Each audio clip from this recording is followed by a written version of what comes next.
টাকার ঋণ একসময় শেষ হয়ে যায়, পরিশোধ হয়ে যায়, কিন্তু বিপদের সময় যে মানুষগুলো তোমার পাশে ছিল, তোমাকে টাকা দিয়ে উপকার করেছে, তুমি হয়তোবা তাদের টাকা একসময় পরিশোধ করতে পারবে, কিন্তু বিপদের সময় যে মানুষগুলো তোমাকে টাকা দিয়ে উপকার করলো, তাদের ঋণ কখনোই শোধ করতে পারবে না।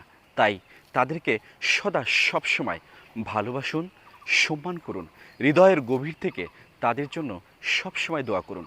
কারণ বিপদের সময় বিপদে পড়লে মানুষ চেনা যায়। তোমার পাশে দেখবে সুসময় অনেক সুন্দর সুন্দর মানুষ থাকবে।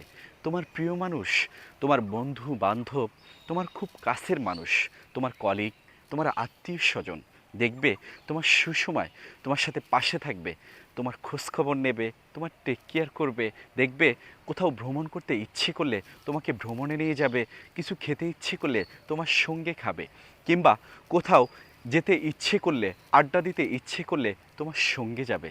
কিন্তু যখনই শুনবে তোমার বিপদ এসেছে, তখন তারা সবাই তোমাকে এক এক করে আস্তে আস্তে দূরে ঠেলে দিয়ে চলে যাবে।